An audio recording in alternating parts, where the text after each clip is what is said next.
Hello, ladies and gentlemen, boys and girls, children of all ages. My name is Vinny Apicella, and you are here watching or listening to the most electrifying podcast. I'm taking that off because you know what? It's not working with the background, but you know what? Or the shadowing either. But you are watching or listening to the most electrifying podcast in all of Internet today, the Sports Wire. Like I said, my name is Vinny Apicella, and I'm here with you today because you know what? We've got a lot going on.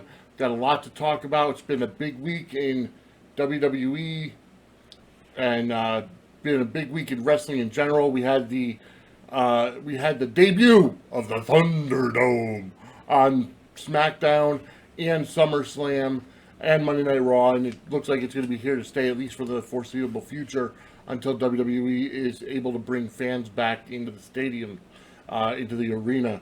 But I really like the presentation. You are watching this on YouTube/C/SportsWireSWE, or you're listening to this on Anchor.fm/SportsWire Audio. I want to thank you for tuning in. Thank you for subscribing. Please subscribe to the show on Apple Podcasts, on YouTube. We need to grow our subscriber count so that we can go ahead and start monetizing it and putting ads in. I know people hate ads. I hate ads too, but you know what? It's still something that needs to happen, and we want to grow the brand, grow the show. Like I said, a lot to go over. So you are watching this live on, or not live, but you are watching this on YouTube. You are listening to this on Anchor.fm. I want to thank you for tuning in.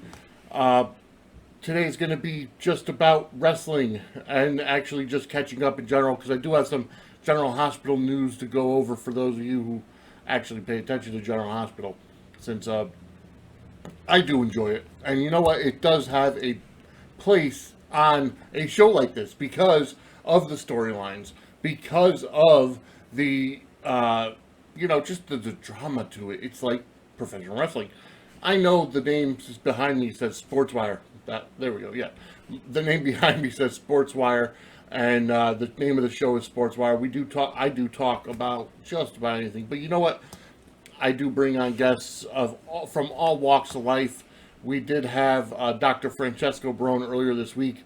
I also re-released the interview with the Firefly Flow Troupe because I wanted to give them their just due and only have their interview on one episode, instead of having people wait to sit through 45 minutes of wrestling to get to that interview.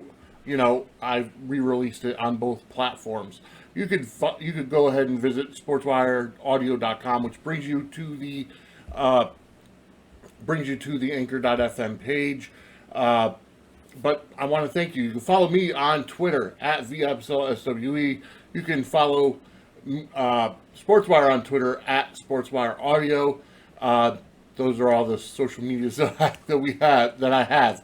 But with that said, let's move on. Let's start. I haven't done an actual wrestling episode in a couple of weeks, so there's a lot to go over. But I got to tell you something. The fact is that I'm not going to go all the way back to our last episode because that would be way too long. And I know the problem is so many people don't like long episodes. And I think that's one of the things. The episodes need to be short.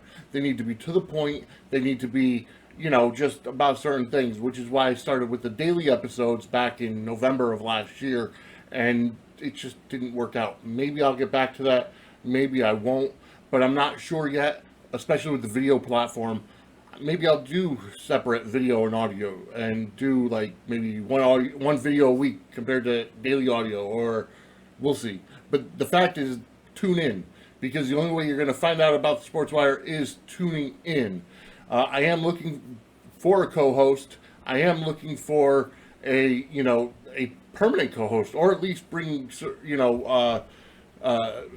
guest co-hosts on every so often, because you know what?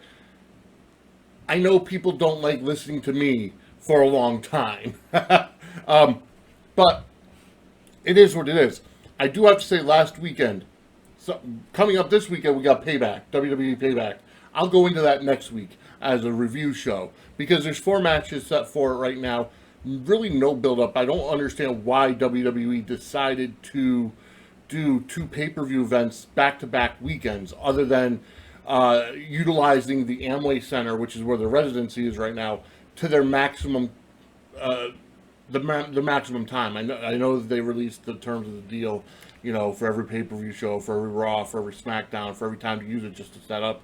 Remember, they built the Thunderdome Arena inside the Amway Center, and that's where the residency is going to be, at least from what I heard, till the end of October, and it could be altered on either party's end based on when they could possibly start touring again or bring guests in or whatever the case may be. We know that the Orlando Magic are not using the arena because they're playing in the NBA bubble down in Disney. That's another thing I might get to later on. You know me, I talk about politics a lot. I am going to be having an interview with a very political woman. She's an immigrant, not on today's show, next week. I am going to be having an interview with a woman by the name of Daniela Vida. She's an immigrant from, I believe she said, Argentina, if I'm not mistaken. And I know it's somewhere from South America, and I will talk to her about that. I'm going to be recording it tonight, but it's going to be a very politically charged episode. I doubt it's going to be anything to do with sports, so just pay attention. And if you're not political, you might want to skip that episode. But at that point, if you are political, definitely you're going to want to listen to that episode coming up next week. So like I said, I'm looking for a co-host, but here's the thing. Okay, there's been a lot going on in the world, especially in the United States. We're still dealing with COVID. The CDC actually rolled back their recommendation for a 14-day self-imposed quarantine, which was kind of shocking because so many places are still utilizing that policy about the 14-day quarantine, especially in like Connecticut and New York, New Jersey, where the travel ban from the majority of the country is still in effect. That if you come here from those states, you have to quarantine for 14 days before you could integrate with population, so to speak. So we'll see how that changes over the next few weeks. But we just got off the heels of both the Democratic and the Republican national conventions, where Joe Biden accepted the Democratic nomination for presidency this weekend for the presidential election for November, and President Donald Trump accepted the renomination for re-election this November.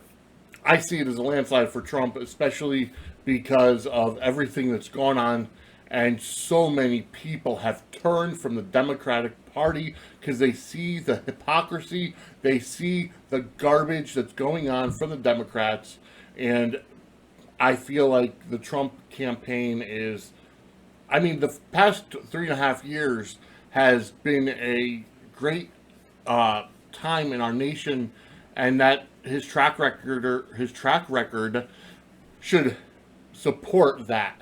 As we see, up until this COVID, which everybody's blaming coronavirus on Trump, or not everybody, but the Democrats. He handled it wrong, or this, that, and the other. First of all, and I said I wasn't going to get too much into politics today, but first of all, he did recognize there was a problem in January and actually started the travel ban from China in January, much to the chagrin and bullying, so to speak, of the Democrats, who kept calling it a racist problem or a racist action. But he was right. The Chinese people, back in November, whether it was created in a lab or it was gotten from bats or whatever, it was planned from the Chinese people and the Chinese government to to take over the world. I would assume, it went to every single country and it spread like wildfire. So you can't tell me that it wasn't planned. But it is what it is at that point. What can you do? So Trump did what he had to do. In terms of, everybody saying, oh, well, he could have done this, he could have done that. No, think about it. Okay, we are in the United States of America, so the federal government only has so much power. Okay, I'm not a big, huge advocate for mask wearing because I personally don't like wearing a mask, and I won't wear one unless I absolutely have to. And I don't buy the fact, oh, you have to wear it to protect other people. That's BS. They've been proven that the masks don't block, the majority of masks don't block the globules that contain the virus, and all that kind of stuff. But regardless of the fact, okay, I wear it when I have to. And, and I do respect people when they say, oh, please wear a mask. Okay, fine, whatever. That's your choice. I'll wear it if I have to. That's not a problem. I'm not one of those people that's going to get into fights over it because it's only a piece of cloth that goes over your mouth and nose. True, you can't breathe in it, you really can't that well, at least, especially when it comes to working out, which is why I'm sorry, I will not go to the gym until they take that mask requirement off, because I'm sorry, you can't breathe while you're working out. And then they also have their showers closed. So that's another reason why you can't work out and not shower afterwards. Okay, so let's get back. Speaking of coronavirus, speaking of COVID, speaking of where we are in this area, in this time now, let's go with All Elite Wrestling. No, I'm not saying that AEW is virus ridden. I'm not saying that at all. But I will go over AEW. Was last night, Thursday night. Today is Friday, August 28th? Yeah, August 28th. Last night, AEW was on because of the NBA playoff situation with TNT. Although, on Wednesday night, the NBA decided not to go to work because of shooting that the cops had to use excessive force. And I will say excessive, but they had to use force to arrest somebody who had a warrant out for his arrest and was resisting arrest. And the NBA crybabies decided not to go to work because of it. All I know is if that happened, if I decide not to go to work because somebody else got shot because he was doing something wrong, I would probably lose my job. But LeBron James, the all high and mighty king of basketball, who's illiterate at best, and just plain stupid at worst, decided that, oh, well, we have to cancel the entire rest of the season because of this. Well, didn't work out. Anyways, getting back to AEW, the reason why it ties in AEW is on TNT, as everybody knows. TNT is one of the networks that covers the NBA playoffs. So, last night, AEW's Dynamite on TNT was absolutely fantastic. No, I shouldn't say absolutely. It was more of a dumpster fire. Let me put it that way. I had some good segments, had some good parts, but I feel like the people at AEW kind of backed themselves into a corner. And the reason why I say that, I see a lot of nepotism with the Young Bucks. Now, granted, they're EVPs of the company, but the fact is, that doesn't mean that you have to be involved, in top storylines. So they had a four tag team gauntlet with the winners going on to face Hangman Adam Page and Kenny Omega for the tag titles at All Out. And FTR, it had Best Friends, Young Bucks, and the Natural Nightmares. 3 babyface teams and 1 heel team. And, the fact is you had the Young Bucks come out first against the Natural Nightmares. Okay? Young Bucks win. They move on to face Best Friends. The Best Friends match was very long, in my opinion. It was too long. It's like, if the Young Bucks need this long to beat the Best Friends, and the Best Friends aren't even a great tag team, okay, they're more of a mid-carder tag team, if that. Now, they did mention on commentary that the Best Friends are the winningest tag team in AEW, since its inception, but I don't see it. Like, I don't see the appeal. I don't like the whole hugging thing. I don't like their gimmick, coming in with Trent's mom's minivan. Like, are you guys in kindergarten? I mean, seriously, I know their fans tend to trend younger, but how young are you trying to go? Majority of kindergartners and second graders and stuff are in bed early. They wouldn't even be able to watch AEW. But regardless of that fact, you had the Young Bucks, and you don't want to have the Young Bucks versus FTR in the middle, in part of a gauntlet match, especially when the Young Bucks have wrestled twice already, facing FTR, who are the best tag team in the world, and you have the Young Bucks, who people say are the best tag team in the world. That's been a brewing feud for a long time. You don't want to give it away on Dynamite, on free TV. You want it on a pay-per-view. So that's why I think they booked themselves into a corner. They had Hangman Adam Page hold one of the Young Bucks' legs to sabotage the Meltzer driver so that, Trent Beretta could roll up the other Buck for the pin. And then Best Friends went on to go get beat by FTR. FTR goes on now to All Out to face Page and Omega. Now, the fallout from that is Hangman Adam Page was kicked out of the Elite. Like, that's a really bad thing. I mean, the Elite is comprised of, the Young Bucks, Kenny Omega. Like, what's to want to be part of that? You know what I mean? What's the appeal, I should say? You got three guys who have absolutely no respect for the wrestling industry. Hangman Adam Page, in my opinion, is the best one of all of them. And so him being kicked out of the Elite is a good thing. It really is. So now he can go on and rejoin or join up with FTR and Shawn Spears in the next iteration of the Four Horsemen, with Tully Blanchard as their, J.J. Dillon type of manager. I think that's fantastic. I mean, Tully Blanchard is already the manager of Shawn Spears. Now he's the manager of FTR, and Adam Page, I think, is going to be that next piece. I don't, Shawn Spears is not even a mid-carder. He's obviously not very. Let me start again. He's not used regularly on Dynamite. He's more prone to being on Dark. And so many people came out, oh yeah, well, he's going to get such a big push in AEW, WWE misused him. He's being used the same. He's still on the secondary show at best, and at worst, just not booked at all.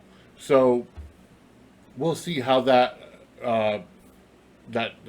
group, should it come to pass, helps bring Shawn Spears up, because you're going to end up putting Shawn Spears in that Ric Flair role, because Hangman Adam Page would be Barry Windham, and FTR Tully and Arn. So my personal choice would have been MJF instead of Shawn Spears, but Shawn Spears is what we're getting. I think the friendship between him and Cody kind of is, again, nepotism and going farther past what should be done. But that's just my thought process.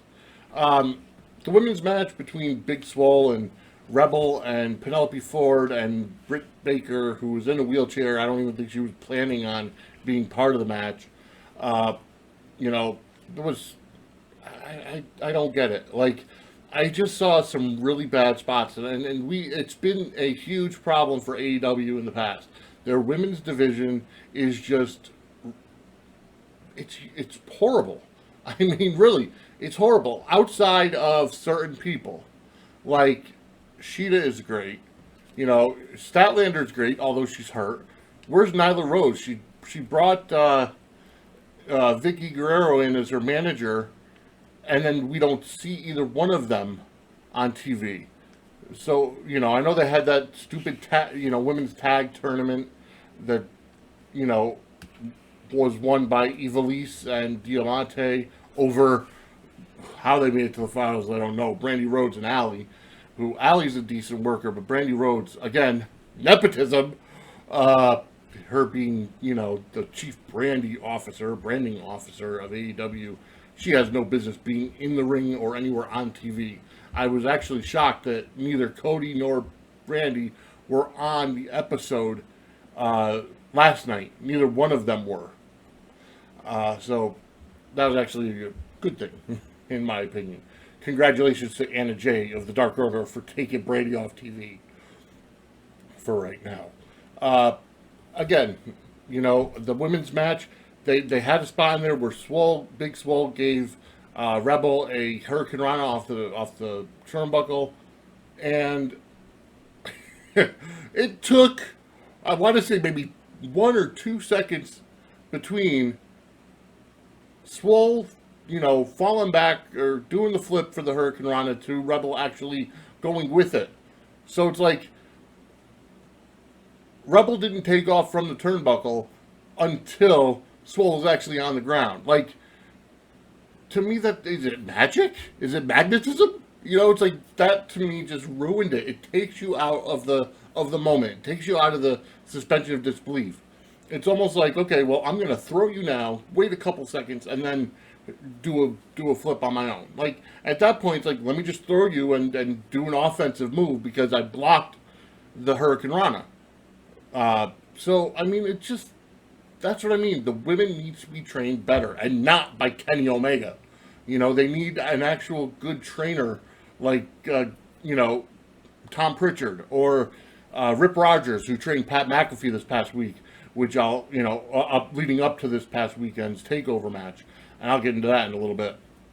But the AEW women's division is absolute trash. There were so many mistakes, which, don't get me wrong, I'm okay with botches in wrestling matches because it shows that it kind of gives you that feeling where it's on the fly. Like, if you're in a real fight, you're not going to perform everything picture perfect. You're not going to you're not going to go every move picture perfect, in cooperation with the other person. You know what I mean? So it kind of adds realism when there are botches or mistakes in a wrestling match. So that's a good thing. But there are certain things, again, where you have to think logically. If you're going to go a flip 2 seconds after the person hits the ground for a Hurricane Rana, don't. Because now you could say, okay, I blocked it, I threw her off, now I can go for an offensive move. So, Dark Order comes out. Brody Lee, given Luke Harper's situation in the WWE and he got out of his contract and everything, Brody Lee comes out with the Dark Order. He's a chosen, he's the exalted one of the Dark Order.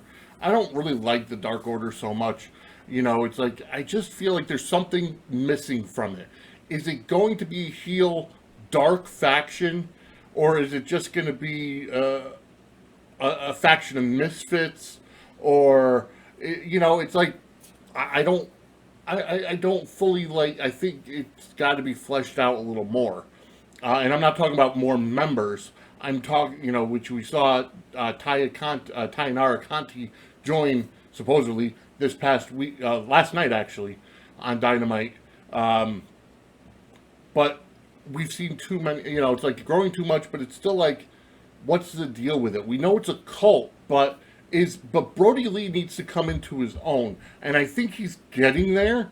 Instead of portraying a cosplay Vince McMahon, as they started in the beginning, but he won the TNT Championship last weekend, and I thought, well, whatever. It was time for Cody to lose it anyways. It should have gone to Lance Archer, but whatever. And I think Brody Lee's finally starting to come to his own. He had a fantastic promo. But like I said, get rid of the beard. Like, you're not Luke Harper anymore. Get rid of the full beard. Clean shave, do a goatee, do chin straps, do something, okay, that kind of takes you away from that Luke Harper character. Because right now you just look like Luke Harper in a suit.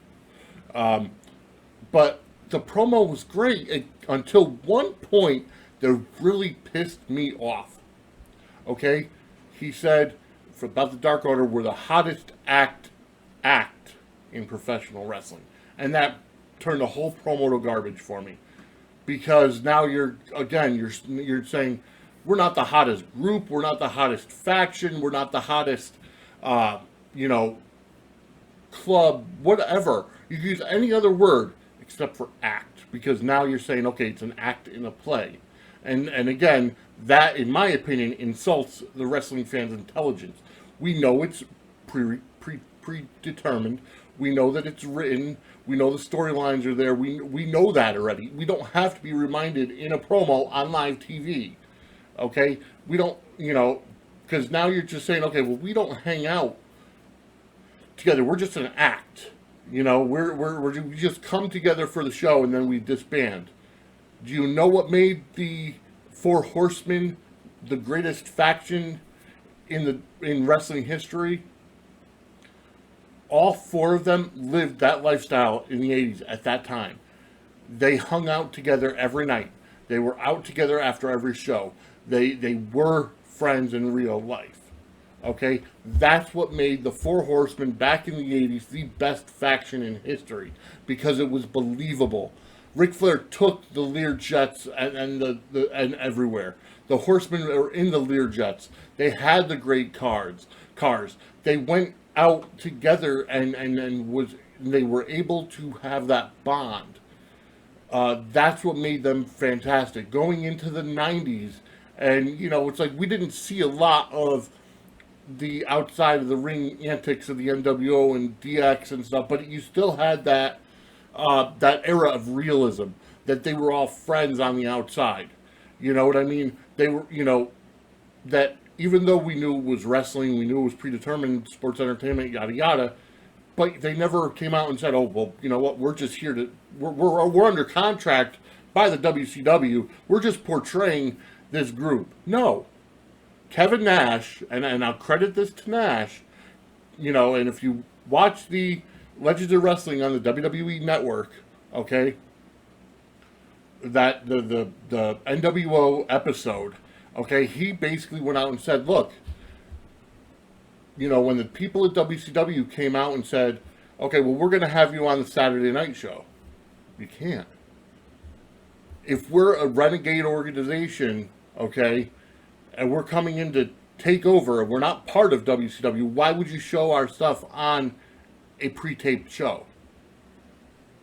Which is why they did the empty arena stuff on the for after Nitro, and did NWO Saturday Night, sent in the tape for it to be played, because they paid as an advertisement. They paid for the segment. You know what I mean?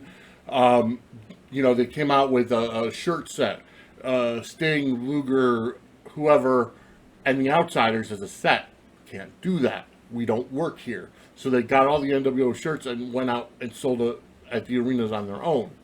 And that's why they had the NWO shop phone number, because it was completely separate. Everybody thought this was reality. So when you have a group in the ring on live TV say we're the best act, well, now we know that. Well, hell, not everybody is a loser in that group. Not everybody has had their problems. They're just being added to the group by the writers or the bookers or whoever. So, again, but that's been the problem with AEW all along.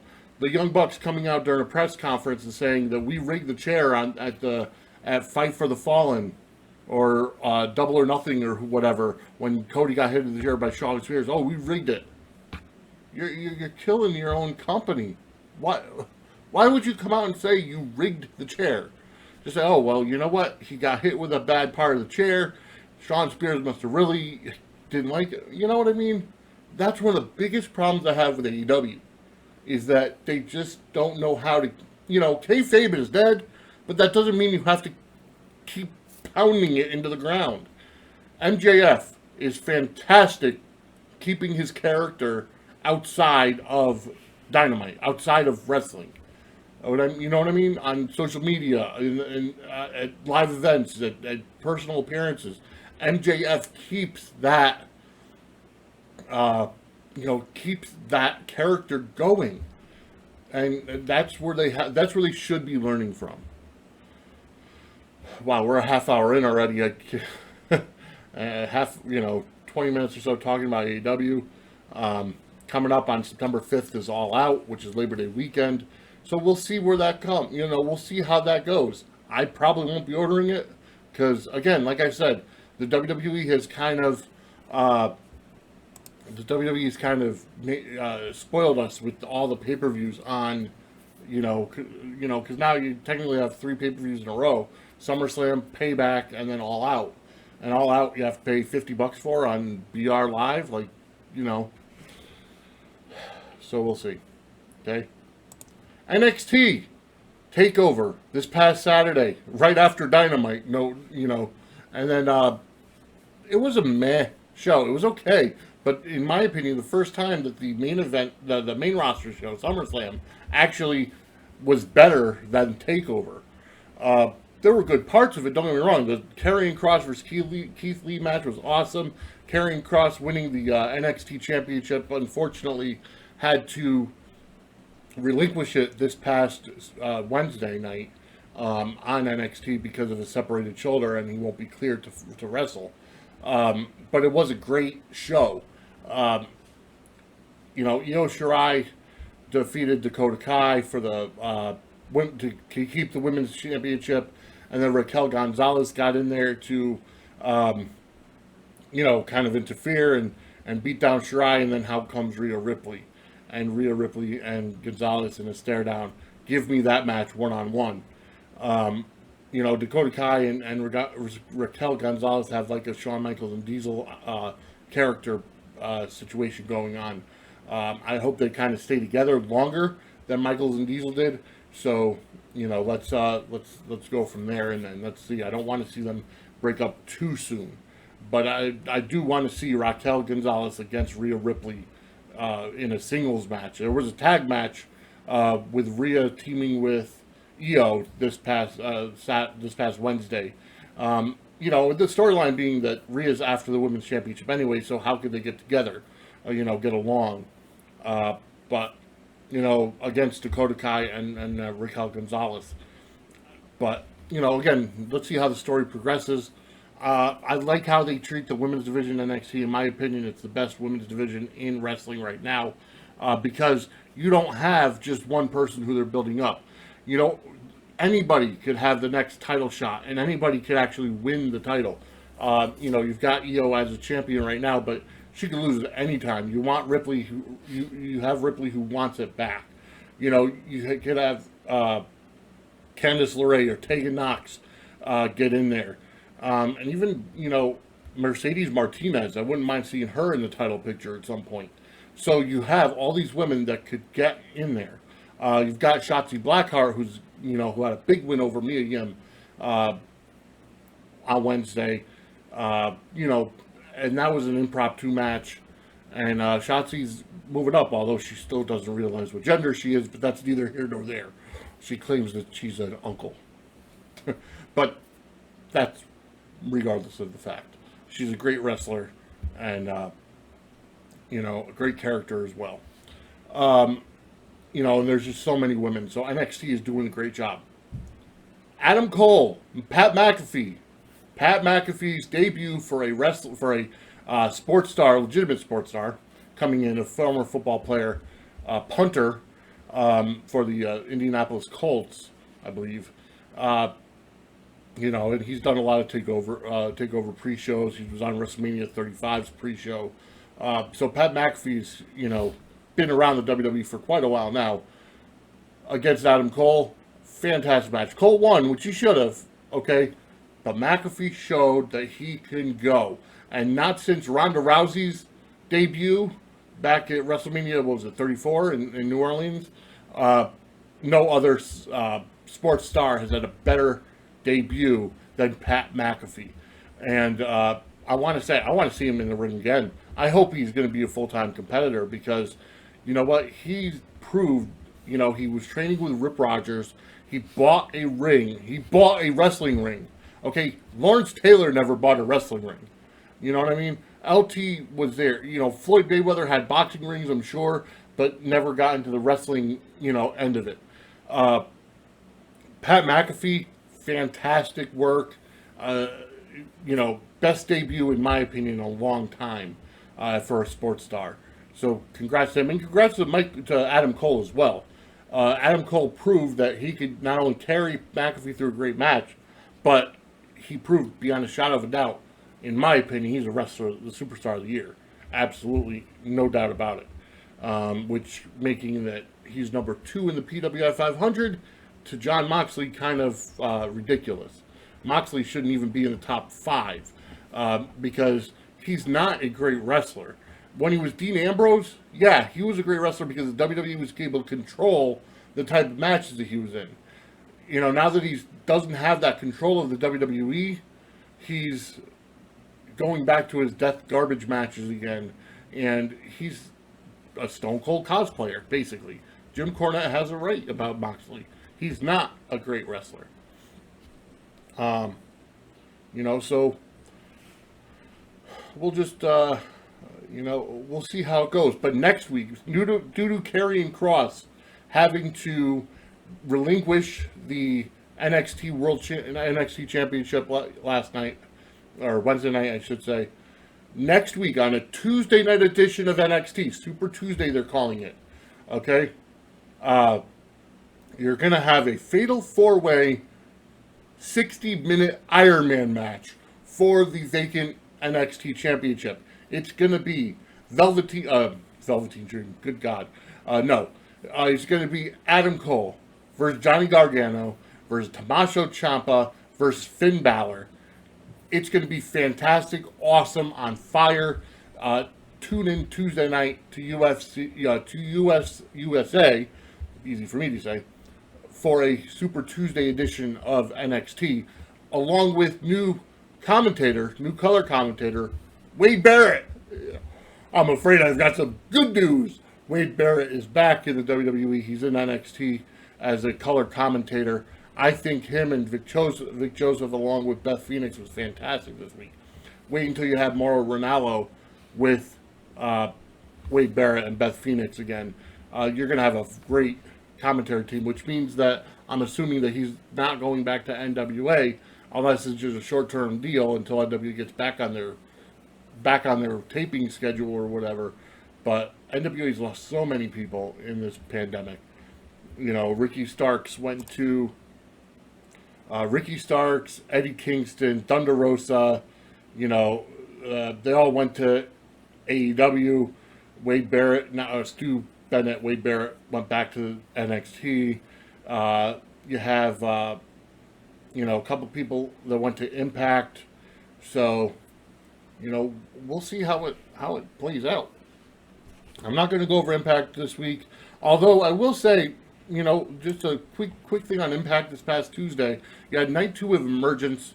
Eddie Edwards defended against Rob Van Dam, Impact Championship, which was a good match. Van Dam is, he's getting old. He's not as great as he was. Matter of fact, he's not even cleared to compete in the WWE. That's why he's an Impact.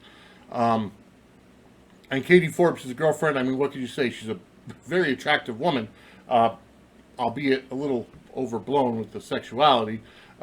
In this day and age, I'm surprised that she hasn't been canceled. Although we do want to go back to the Attitude Era, so we'll see how that plays out for Impact.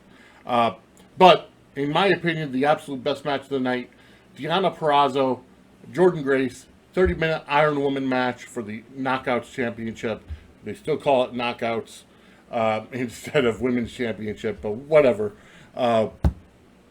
Great match. I really enjoy seeing Deonna Purrazzo as as a Knockouts champion, especially because earlier this year she was floundering on Monday Night Raw and NXT, and she wasn't being used to her potential, and then she was released and came to Impact and won the title at Slammiversary.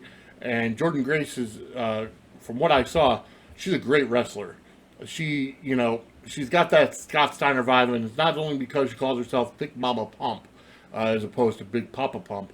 But she does. Even her song with the sirens has that Scott Steiner flavor to it.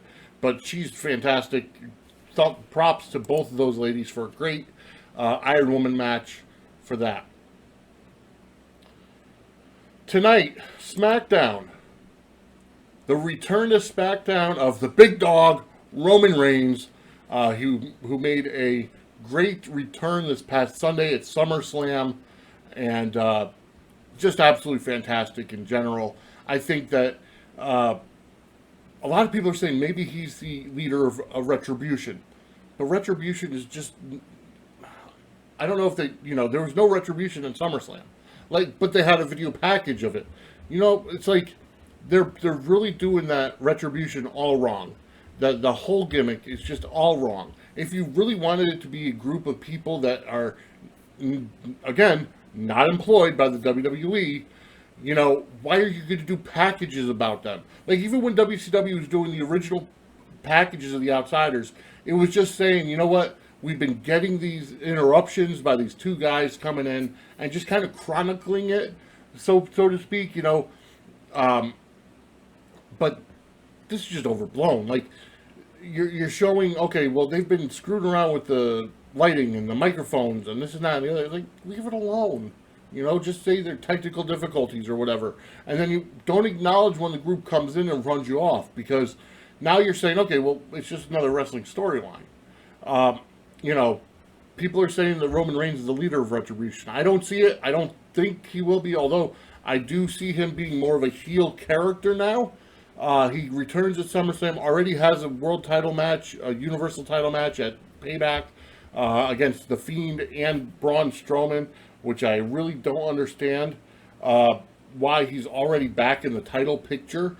But he's been off for 6 months, and they're kind of resetting to where it should have been, because it was supposed to be Reigns and Goldberg at WrestleMania until Reigns decided that he wanted to put his family first and not come out to the Performance Center until coronavirus kind of, which I get it. He's gotten a compromised immune system, being that he's had leukemia, and his wife just gave birth to twins. So he had every right to put his family first. I'm not knocking him for that. But at the same time, they're kind of getting back to where it was supposed to be, when Braun Strowman took his place at WrestleMania, won the title. Now he lost to the Fiend.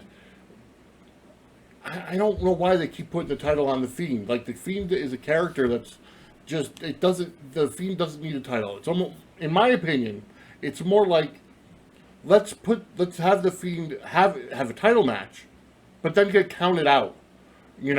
Like, they really botched the Falls Count Anywhere and the Hell in a Cell idea from last year against Seth Rollins, because, in my opinion, the way the Fiend character is, it's more of like that part of Bray Wyatt, that part of Bray Wyatt's mind that broke off, that's out for revenge for whatever reason of how he was wronged.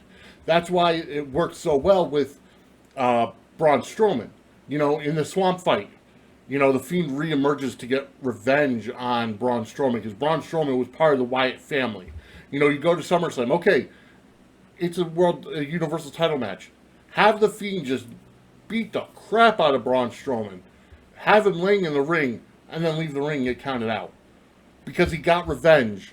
But because the character is so strong, don't put the title on him, because then eventually either A, he's going to have to retire with the title, or B, he's got to get beat. And it's like, if you've got the... that's why so many people were upset with the whole Hell in a Cell. They booked themselves into a corner. It's like, how do you get the Fiend, who took so many curb stomps, who took so many, buried under chairs. Hell in a Cell is no disqualification, but the ref stoppage, ended it. It's like, how the hell do you do that? And then they had to do the Falls Count Anywhere in Saudi Arabia, and you had to have the Fiend win. You know what I mean? It's like, that's the way they're booking the Fiend wrong. He doesn't need a title. It was almost like The Undertaker. The Undertaker's, even beforehand, yes, he's had championship reigns, which is great.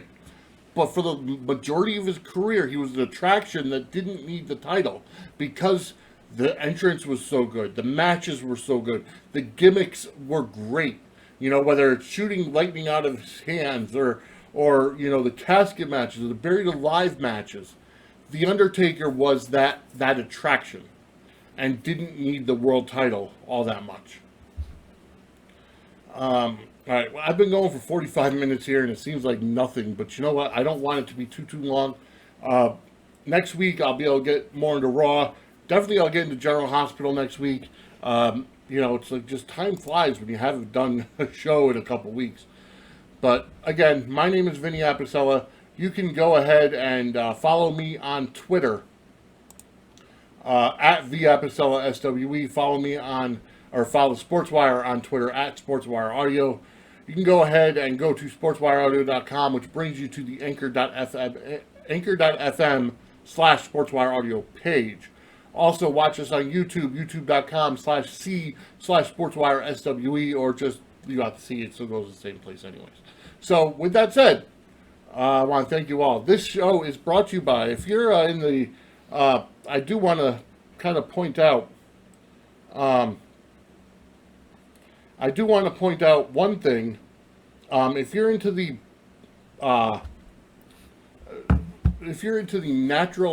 natural health or natural beauty, I